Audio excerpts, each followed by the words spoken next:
ڈھونڈ گیا یا جنوں لبیا ہودا نہیں استاد صاحب یہ کیا ہو رہا ہے یہاں پہ؟ یہی کچھ ہو رہا ہے پچھلے 73 سال سے۔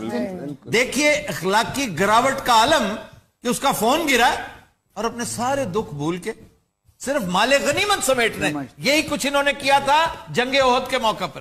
بالکل۔ اور یار ٹوپ احد کے میدان میں جو صحابہ کرام بھاگے، اب بھاگنے کا لفظ میں اپنی طرف سے نہیں کہتا، حدیث کے اندر موجود ہے۔ میں اپنی طرف سے کیا رحم کر سکتا ہوں؟ میں تو ان کی عقیدت رکھتا ہوں، محبت رکھتا ہوں، ان سے پیار کرتا ہوں، تعظیم کرتا ہوں، مگر جھوٹ نہیں کہتا ہوں۔ جھوٹ پیغمبر کے لیے بھی کہا جائے تو جھوٹ جھوٹ ہے۔ تو نبی کو جو چھوڑ کے بھاگے، سرکار نے فرمایا علی اس میدان میں نہیں بھاگا، علی کا میدان احد میں ثبات قدم دکھانا پوری امت کے اعمال سے افضل ہے۔ جس احد کے میدان سے تمام صحابہ بھاگے، یہ بے ادبی کا کلمہ ہو تو میں توبہ کرتا ہوں اللہ کی بارگاہ میں، لیکن یہ بات حضرت امام احمد بن حنبل رضی اللہ عنہ نے فضائل صحابہ میں لکھی ہے۔ راویہ اس کی حضرت سیدہ عائشہ طیبہ طاہرہ ہیں۔ اگر یہ کوئی گناہ کی بات ہوتی تو وہ کبھی نہ لکھتے، اور اگر یہ کوئی بے ادبی کی بات ہوتی سیدہ عائشہ کبھی اس کو روایت نہ کرتی۔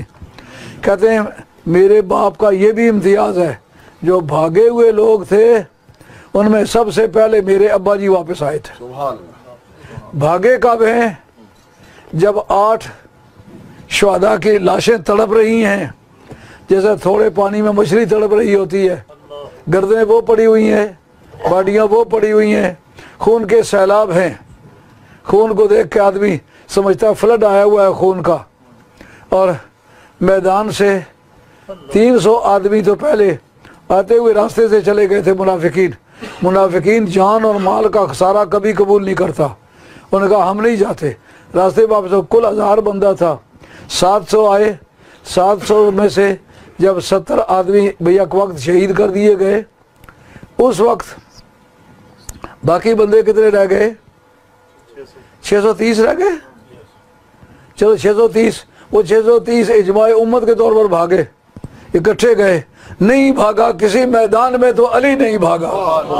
جب یہ سوال اٹھے جو کسی میدان میں جس نے ہار نہیں کھائی وہ کون ہے؟ وہ علی ہے۔ 1000 آدمی تھے، راستے میں جاتے جاتے منافقین نے کہا ہم تو نہیں جا سکتے، ہماری بیوی بیمار ہے، بچہ بیمار ہے، گھر میں پریشانی ہے۔ 300 آدمی راستے سے واپس آ گیا، باقی 700 رہ گئے۔ اب میدان میں پہنچے، سرکار نے ایک جماعت کو درے پر بٹھایا، میں وہاں گیا ہوں، جا کے بیٹھ کے دیکھا ہے کہ سرکار کا دانش و بینش اور سپاہیانہ مزاج کیسا ہے۔ آپ ریجمنٹل ویز کو بہت اچھی طرح سے سمجھتے ہیں کہ لڑائی کیسے لڑی جاتی ہے۔ فرمایا کہ اس جگہ تم بیٹھو، تا حکم ثانی یہ جگہ چھوڑنی نہیں ہے۔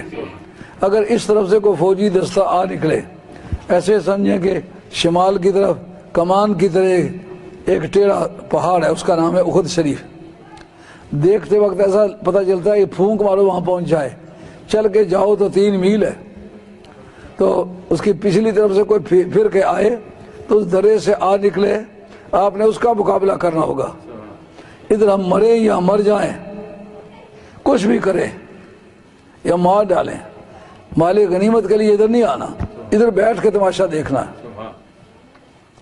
اب جب شروع کی جھڑپیں ہوئیں، جناب حیدر کرار کے وار ہوئے، اور حضرت مصعب ابن عمیر پہلا ٹیچر جو قرآن کی تعلیمات لے کر کے آیا تھا، جس آدمی نے پہلی مرتبہ مدینہ شریف آ کر کے قرآن پڑھایا تھا، اس کا نام ہے مصعب ابن عمیر۔